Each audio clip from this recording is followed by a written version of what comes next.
동아문학 4-1 첫 번째 만세전 작품 설명 들어가겠습니다. 만세전에 관련된 중편 소설이며 사실주의 소설입니다.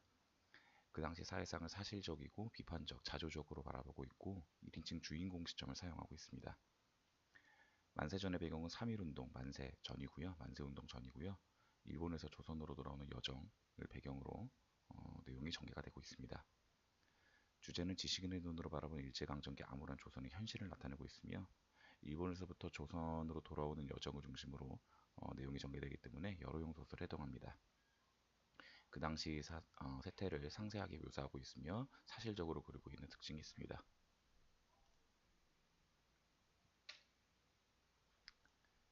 본문 분석 들어가겠습니다. 3.1운동이 일어나기 전, 즉 이 작품의 제목이 만세전인 의미이기도 하죠. 조선의 시대적 배경을 나타내고 있고 일본의 유학적인 나는 아내가 위독하다는 정보를 보고 귀향하려고 합니다. 나의 여로가 시작되는 계기가 바로 이 아내의 위독하다는 정보 때문인 거죠. 아내가 위독하다는 정보를 받았는데도 충격을 받지 않습니다.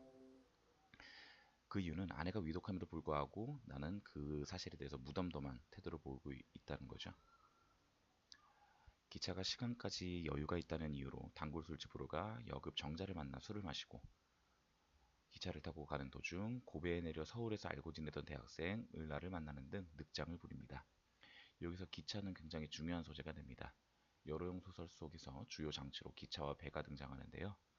여러용 소설이라는 것 자체가 여행길에서 관찰, 목격한 이야기를 중심으로 서술한 소설이기 때문에 기차가 중요한 장치로 작용한다고 볼 수 있습니다. 부산으로 가는 배에서 나는 일본인들에게 속아 일본의 공장이나 광산으로 팔려나가는 조선인 노동자 이야기를 듣고, 즉 조선인을 이제 조선의 노동력을 착취하던 일본의 소행을 우리가 여기서 확인할 수 있는 거죠.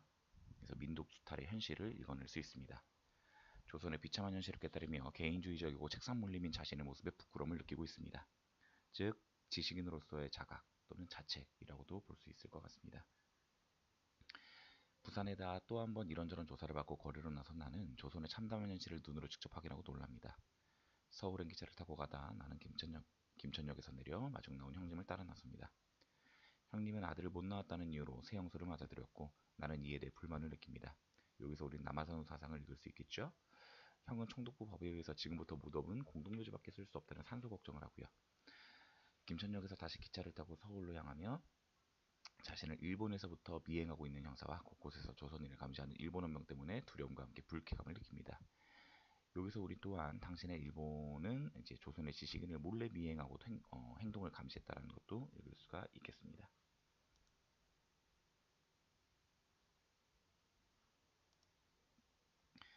기차, 즉 이제 서울행 기차가 되겠죠. 기차가 영동역에 도착하니까 사냥꾼의 일행은 내리고 승객의 한테가 몰려 나왔습니다. 눈이 이렇게 몹시었다가는 내일 어디 장에 서겠나?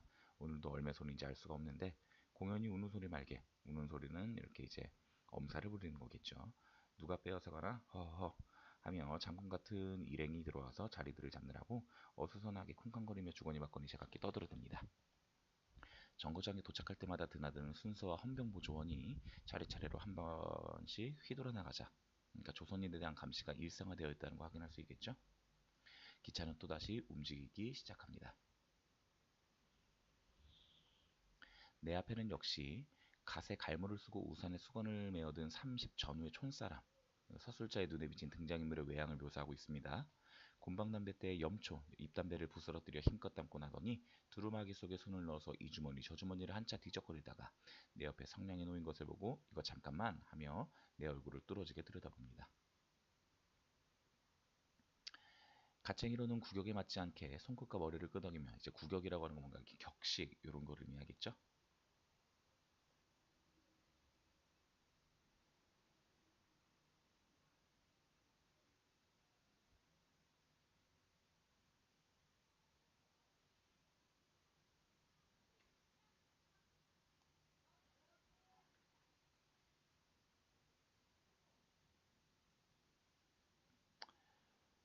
빠르게 나의 눈치를 보는 것이 분명히 내가 일본 사람인가 아닌가 하고 하는 이제 미심쩍고 겁이 나는 눈치죠.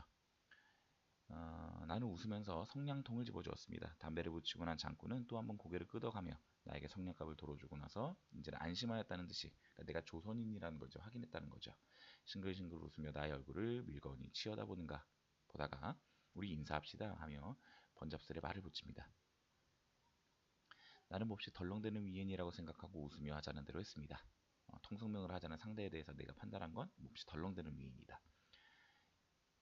인사를 한 뒤에 매캐하고 독한 연기를 훅훅 뿜으며 어디로 오시나요? 하고 묻습니다. 내가 사방모를 쓴 깃을 보고 일본에서 오나 싶어 이야기하고 싶은 눈치입니다. 김천서요. 어, 나는 마주 앉은 자의 광대뼈가 내밀고 두꺼운 입술을 커다랗게 벌린 시커먼 얼굴을 치어다보며 대답을 하였습니다. 그러니까 갓장수의 외모를 묘사하고 있죠. 고향이 거기신가요? 네. 말소리가 다르신데요. 그러니까 말씨를 통해서 출신을 가늠해보고 있는 거죠. 부전부전한 친구라 생각하면 나는 웃어만 버립니다. 이제 부전부전하다는 건 뭔가 자기가 하고 싶은 말만 이제 하는 그런 모양을 나타내는 거겠죠. 어떤 학교에 다니시나요? 일본서 오시지는 않으신가요? 라고 합니다.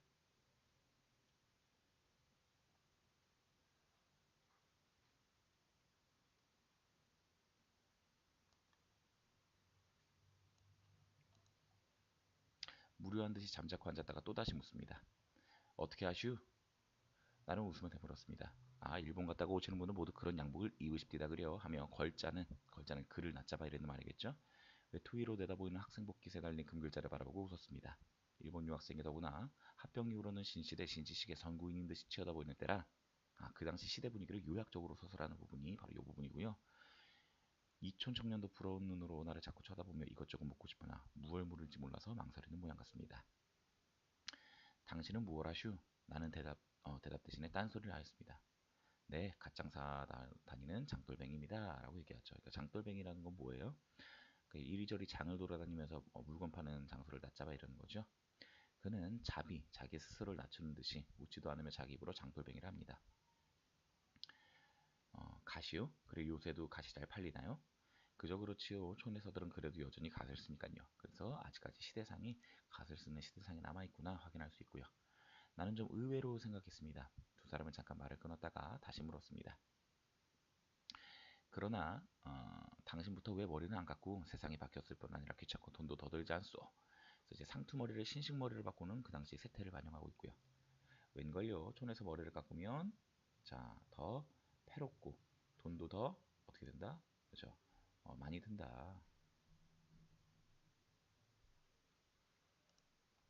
게다가 머리를 깎으면 형장내들 모양으로 내지어, 그러니까 일본어가 되겠죠? 할 줄 알고 시체 학문도 있어야지 않겠나요? 라고 얘기합니다. 머리만 갖고 내지 사람을 만나도 말대답 하나 똑똑히 못하면 관청에 가서든지 순사를 만나서든지 더 성의 가신 때가 많지요. 이렇게 만건을 쓰고 있으면 요보, 일본인이 이제 조선인을 얕잡아 부르는 말이 요보죠. 요보라고 해서 좀 잘못하는 게 있어도 웬만한 것은 용서해 주니까 그것만 해도 깎을 필요가 없지 않아요. 지금 그래서 갓장수가 머리를 깎지 않는 이유를 지금 이 부분에서 설명을 하고 있죠. 하며 껄껄 웃어버린다. 그도 그럴듯하지만은 같은 조선 사람끼리라도 머리만 깎고 양복을 입고 개화장을 휘두르고 여기서 개화장은 개화기에 이제 짧은 지팡이를 얘기하겠죠. 대접이 다른 것 같이 그러니까 신식문물을 받아들이던 사람들이 대접받던 세태를 묘사하고 있으면서 역시 머리라도 깎는 것이 저 사람들에게는 천대를 덜 받지 않소. 천대를 덜 받지 않소. 언제든지까지든지 함부로 흡, 풀 뿌리는 대로 굽적굽적하고 요보란 소리만 들으려우. 즉 신식으로 개화를 받아들여야 좋지 않겠냐며 상대의 성격을 떠보는 거죠. 생각을 떠보는 거죠. 나는 걸자의 말이 일리가 있다고 동정을 하면서도 어느 정도 인정을 하면서도 무엇라고 하나 들여다보려고 이렇게 물었습니다. 훌 뿌리거나 요보라고 하거나 천대를 받을 때뿐이지만은 머리나 깎고 모자를 쓰고 개화장이나 짚고 다녀보시오.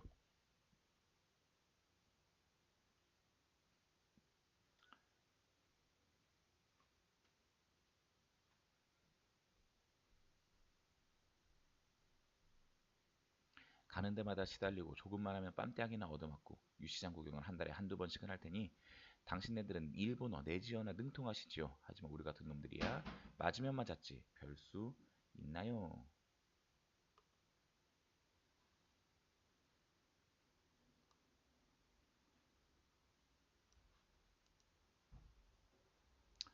수 있나요? 천대를 받아도 얻어맞는 것보단 낫다. 그도 그럴 것이다. 미친 채하고 떡 목판에 엎드려진다는 셈으로. 이거 뭐야? 뭔가 어떤 이렇게 성한 사람이 떡이 먹고 싶으니까 일부러 그죠? 미친 채 하면서도 떡판에 넘어진다. 뭐 이런 뜻이겠죠. 그러니까 사리를 잘 알면서도 일부러 모르는 채하고 욕심을 부리는 경우입니다.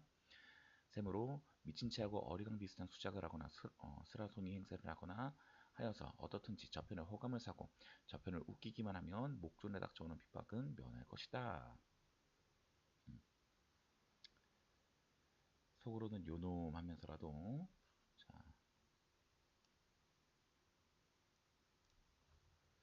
속으로는 요놈하면서라도 얼굴에만 웃는 빛을 띠면 당장에 급한 욕은 면할 것이다. 공포, 경계, 미봉, 가식, 굴복, 도회, 비굴 이런 모든 것에 숨어 사는 것이 조선 사람의 가장 유리한 생활 방도요 현명한 저세술이다. 실상 생각을 하면 우리의 이러한 생활 철학은 오늘에 터득한 것이 아니요 오랫동안 봉건적 성장과 관료 전제 밑에서 덮개가 뭐야? 몹시 찌든 물건에 앉은 뭔가 거친 때를 얘기하는 거겠죠. 앉고 굳어 빠진 껍질이지만은 그 껍질 속으로 점점 더 파고 들어가는 것이 지금 우리의 생활이다. 어떻게든지 그저 내 지인과 동등한 대우만 해주면 나중엔 어찌되든지 살아갈 수 있겠죠. 청년은 무엇에 쫓겨가는 사람처럼 차 안을 휘휘 들여다보다 보고 나서 목소리를 한층 낮추어 다시 말을 잇습니다. 가령 공동묘지만 하더라도 자 여기서부터 이제 일본에 의해 시행되는 새로운 장례 제도에 대한 조선인의 생각이 시작됩니다. 그런 법률이 있다 하면 싫든 좋든 우리도 따라가는 수밖에 없겠죠. 하지만 우리에게도 또다시 유풍이 있지 않습니까? 유풍이 뭐예요? 옛날부터 전해져 내려오는 풍속을 얘기하는 거겠죠. 자, 대관절, 내지에도 그런 법이 있나요? 자, 의외의 이 장돌뱅이도 공동묘지 이야기를 꺼냅니다.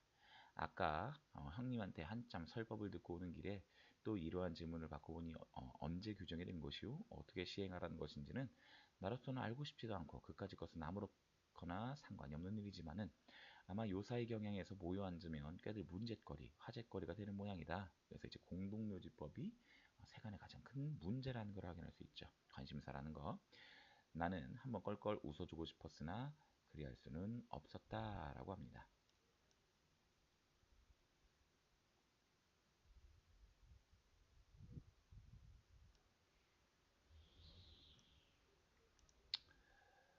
일본에도 공동묘지에 있다우 나 역시 누가 듣지 않는가 하고 아까부터 수상쩍게 보이던 저편 뒤로 컴컴한 구석에 금태를 한동 두른 모자를 쓴 채 외투를 뒤집어 쓰고 누웠는 일본 사람과 김천서 나하고 같이 오른 양복쟁이 편을 돌려다보았습니다.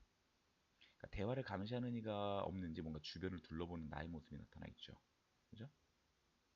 나의 말이 조금이라도 총독 정치를 비방하는 것은 아니지만 그 중에서 무슨 오해가 생긴지 그것이 나에게는 염려되는 것이었습니다. 정말 내지에도 공동묘지가 있나요? 그러니까 염려되는 게 뭐예요?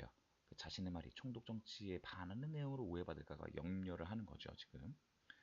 정말 내지에도 공동묘지가 있나요? 하지만 행세하는 사람은 좀 다르겠죠? 즉, 힘을 가진, 그러니까 권력이나 돈을 가진 사람들은 공동묘지를 이용하지 않을 거라는 뭔가 되게 세속적 가치관을 나타내주고 있는 거죠. 다르겠죠? 라고 얘기하고 있죠. 그야 좀 다르겠지만은 어떻든지 일본에서 주로 화장을 지내기 때문에 타고남은 아마 목구멍 뼈라든가 갖다가 묻고 목패든지 비석을 세운다 후 그렇지 않아도 살아있는 사람도 터전이 좁아서 땅 조각이 금 조각 같은데 이거 뭐예요?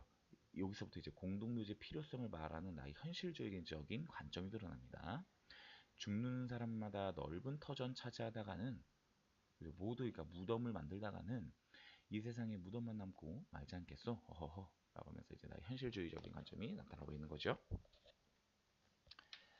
나는 이러한 소리를 하면서도 묘지를 간략하게 하여 지면을 축소하고 남은 땅은 누구의 손으로 들어가고 마나 하는 생각을 하여 봅니다. 뭐 이제 공동묘지를 유도하는 일제의 의도에 대한 의구심을 들고요. 뭔가 이렇게 식민 착취로 이어질 것이라고 하는 생각을 하게 되죠. 그러고서니 자기의 부모나 처자를 죽였다고 해서 금세로 살라야 버릴 수 있겠습니까? 또 화장할 수 있겠습니까? 그러니까 봉건적 구습에 익숙해져 있지 않은 모습을 확인할 수 있고요.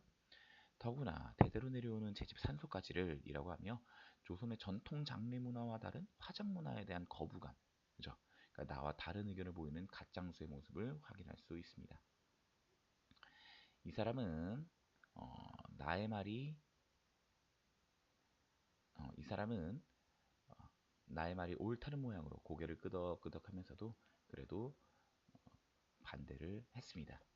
그래서 뭔가 이렇게 기차 안에서 단발이라든지 공동묘지법이라든지에 관한 내용을 가짱수와 지금 대화를 나누는 장면이 나타나고 있습니다.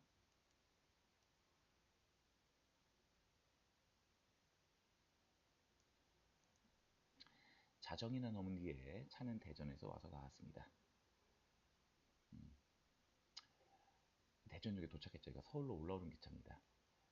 대전역에 도착했고요. 기미강 같은 금태안경 채비의 하이칼라 신사는 뭔가 이제 서양식 멋쟁이는 커다란 가죽 가방에 담요를 비끄러미어서 옆에 놓았던 것을 앞에 앉았던 사람에게 들려가지고 들게 해서 내려갔습니다. 그러나 기생은 내리지 않았습니다. 얼마나 점거하느냐고 소재, 청소하는 역부, 그 심부름꾼을 물어보니까 30분 동안이라고 멱다는 소리를 꽥 지르고 달아납니다. 나도 하도 심심하기에 모자를 집어쓰고 차에서 내려 플랫폼으로 어슬렁어슬렁 걸어갑니다. 그동안에 눈이 서너치 쌓인 모양이고요. 지금은 뜸 하나 뼈에 저린 밤바람이 모가지를 자라목처럼 오그라뜨렸습니다. 맨 끝에 달린 차간 앞까지 오니까 불을 환하게 켠 차창실 속에 얼굴이 해끄무레한 두 청년이 검은 방한모에 소매통이 좁은 옷색 두루마기를 입고 누런 양복을 입은 헌병과 마주서서 웃으며 이야기를 하는 것이 훤히 보입니다. 얼굴 모습이 같은 것을 보면 두 청년은 형제 같고 헌병 가슴에 권총을 단 줄이 늘어진 것을 보면 보조원이 아니오 일본 사람이 분명합니다. 나는 창 밑으로 가까이 가보니까 세 사람은 여전히 웃으며 뭐라고 속살거리고 있죠.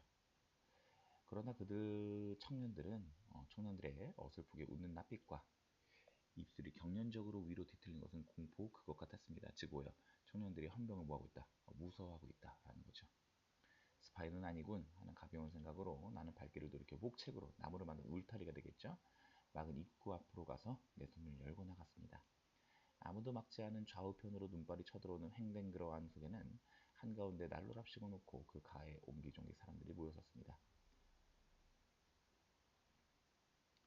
대합실도 없이 이런 벌판에 세워둘 지경이면 어서 착관으로 들어보낼 일이지 라고 얘기하네요.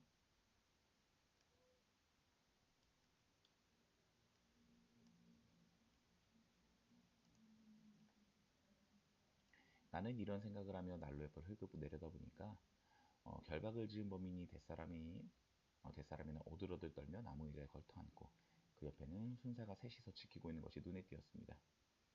순사의 감시가 그 당시 삼엄했다. 나는 무심코 외면을 하였습니다. 그 중에는 머리를 파발을 하고 풀어헤치고 떼덩이가 된 치마 저고리에 매무새까지 흘러내린 젊은 여편에도 역시 포승을 지어서 죄인을 잡아 묶는 그 노끈을 지어서 앉아 있었습니다. 부끄럽지도 않은지 나를 부러워한 듯이 눈으로 물끄러미 치어다보다가 고개를 숙입니다. 자세히 보니 등 뒤에는 쌕쌕 자는 아이가 매달려 있고요. 여자의 이런 꼴을 처음 보는 나는 가슴이 산뜻하며 멀거니 얼이 빠져 서 있었습니다. 나는 흉악한 꿈을 꾸며 가위에 눌린 것 같은 어리둥절한 눈으로 한참을 바라보다가 발길을 돌렸습니다. 플랫폼에서 일본 헌병과 두 청년, 뭔가 결박을 지은 조선인과 순사들의 모습을 우리가 관찰하고 있는 걸 확인할 수가 있죠. 정거장 문 밖으로 나서서 자 이제 공간의 이동이 나타납니다. 눈을 바삭바삭 밟으며 큰 길거리로 나가니까 7년 전에 일본으로 달아난 제 오정 때 대전에 내려서 점심을 사 먹던 그 짐이 어디인지 방면도 알 수 없어 시가가 변하였습니다. 길 맞은편으로 쭉 늘어선 것은 빈지를 들였으나 모두가 신축한 일본 사람 상점입니다. 우동을 파는 구루마가 쩔렁쩔렁 흔드는 요령소리만이 괴기한 거리를 촬영하죠. 15쯤에 말도 모르고 단신으로 일본에 공부 간다는데 호기심이 있었던지 친절히 대접을 해주던 그때 그 주막집 주인네가 그립습니다. 그러니까 지금 유학을 떠나기 전에 그 7년 전이거든요. 그때를 잠시 이제 떠올리는 거고요. 우리가 이제 여기서부터 여기까지 확인할 수 있는 내용은 변화된 대전시가의 모습을 이제 확인했다라는 거. 그죠? 다시 돌쳐 돌아오며 착관에서 무슨 대수색을 하는지 승객들은 아직 들여보내고 결박을 지은 후 여자는 자,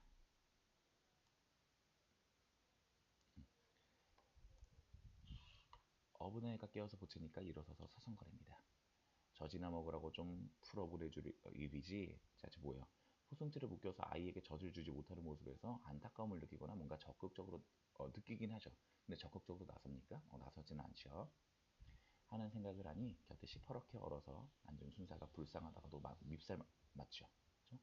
추위에 떠는 것을 보니까 뭔가 불쌍하지만 융통성이 없어서 그런 게 이제 비정하게 밉게 느껴진다는 거죠. 목체관으로 들어오며 건너다 보니까 차장실 속에 있던 두 청년과 한 명도 여전히 이야기를 하고 있습니다. 나는 까닭없이 철량한 생각이 가슴에 폭받쳐 오르면서 그 당시 식민지 조선 현실에 대한 서러움을 느낀 거죠. 한편으로는 무시무시한 공기에 몸이 떨립니다. 뭔가 사모만 분위기인 거죠. 젊은 사람들의 얼굴까지 시든 배춧잎 같고 주눅이 들어서 멀거니 앉았거나 그렇지 않으면 빌부는 듯한 천한 웃음이나 헤헤. 그러니까 천한 웃음이 뭐예요? 일본인에 대한 비굴한 태도가 되는 거겠죠. 헤헤 하고 싱겁게 웃는 그 표정을 보면 가엾기도 하고 분이 치밀어 올라와서 왜냐면 조선인의 뭔가 이렇게 무기력하고 비속한 모습을 보고 연민을 느끼지만 한편으로는 분노가 치어오르기 때문인 거죠. 소리라도 버럭 질렀으면 시원할 것 같다. 이게 산다는 꼴인가? 모두 대져버려라. 잠깐 안으로 들어오면 나는 혼자 속으로 무덤이다. 구더기가 끓는 무덤이다. 이때 구더기가 끓는 무덤이 뭐예요? 식민지 조선 현실에 대한 상징적 표현이 되겠죠. 그죠? 나는 모자를 벗어서 앉았던 자리 위에 던지고 난로 앞으로 가서 몸을 녹이며 섰습니다. 난로는 꽤 달았습니다. 뭐 이렇게 달아 뜨거 올랐다는 거죠. 그죠? 열로. 뱀의 혀 같은 빨간 불길이 난로 틈으로 날름 내다 보입니다. 자, 여러분, 불길이 난로 틈으로 날름 내다 보이죠. 마치 뭐 같은? 뱀의 혀 같은 달구어진 난로의 모습을 뭔가 직유법을 사용해서 비유하고 있다는 거, 표현하고 있다는 거. 착한 하늘 공기는 담배 연기와 석탄재 먼지로 흐릿하면서도 쌀쌀합니다. 우중충한 남풋불은 웅크리고 자는 사람들의 머리 위를 지키는 것 같으나 묵직하고도 고요한 압력으로 지그시 내리누르는 것 같습니다. 나는 한 바퀴 휘 돌려다보며 공동묘지다. 공동묘지 속에서 살면서 죽어서 공동묘지 갈까봐 애가 말라앉기 가득한 백성들이다. 자, 여기서 어떤 태도 확인할 수 있죠? 비판적이고 그죠? 뭔가 자조적이고 이런 모습 확인할 수 있습니다.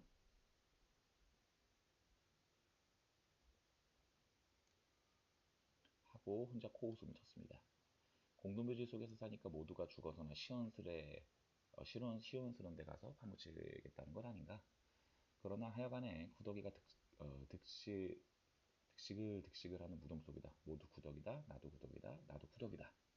그러니까 여기서 우리가 확인할 수 있는 것도 뭐냐면 무덤과 같은 현실 속에서 사는 조선인을 구덕이에 비유했다는 거. 그죠? 그 답답한 현실이게 되는 거겠죠. 나도 구덕이다. 라고 얘기하고 있죠. 그 속에서 진화론적 모든 조건은 한 초 동안도 거르지 않고 진행되겠지. 생존 경쟁이 있고 자연도태가 있고 네가 잘났느니 내가 잘났느냐고 으르렁 될 것이다. 생존 경쟁, 뭔가 시대에 따라가지 못하는 조선인의 현실, 자연도태, 시대 흐름에 따라가지 못하면 저절로 사라지게 된다라는 그런 내용을 전달하고 있으며 그러나 조만간 구더기는 낱낱이 해체가 되어서 원소가 되고 흙이 되어서 내 입으로 들어가고 내 코로 들어갔다가 너나 나나 거꾸로지면 미구 얼마 오르지 않아 해서 또 구더기가 되어서 원소나 되거나 흙이 될 것이다. 에이 되져라. 뭔가 싹도 그렇죠? 싹도 없이 쓰러져 버려라. 망할 대로 망해버려라. 사태가 나든지 망해버리든지 양단간의 끝장이라고 보면 어떻게든 현실의 변화가 필요하다고 생각하는 거죠. 그 중에서 혹은 조금이라도 쓸모있는 나은 놈이 생길지도 모를 것이다. 나는 차가 떠나기 전에 자기 자리로 와서 드러누웠다. 어느덧 난로 옆으로 등 너머에 와서 누운 기생의 머리에서 가끔 끼쳐오는 머린내와 향긋한 기름내, 분내를 코로 은은히 맡아가며 눈을 감고 누웠습니다. 이것도 구더기 썩은 냄새이기는 일반이다. 마찬가지다. 나는 이런 생각에 하여 보면서도 코를 막으려고 아니하였습니다. 차가 움직이기 시작했다. 어느덧 잠이 소리를 왔다. 착관으로 돌아오면서 이제 조선의 비참한 현실을 무덤과 같다고 생각하는 거겠죠. 서울에 도착한 나는 병 속에 누운 아내를 보지만 불편해합니다. 방관자적인 태도를 나타낼 수 있습니다. 또 현대의학으로 고칠 수 있는 병을 방치한 아버지와 주변 사람들의 무지의 환멸을 느끼지만 적극적으로 바꾸려고 하지 않죠. 며칠 후 아내가 숨지고 나는 아내의 장례를 치르고 서둘러 도쿄로 떠나려고 하지만 집안 식구의 만류로 발이 묶입니다. 그 사이 장례를 치르고 서둘러 도쿄로 일본에서 새로운 생활을 찾아 대학에 진학하겠다는 술집 여금인 정자의 편지가 오고 나는 그녀의 새 출발을 축하하는 의미에서 돈을 붙여줍니다.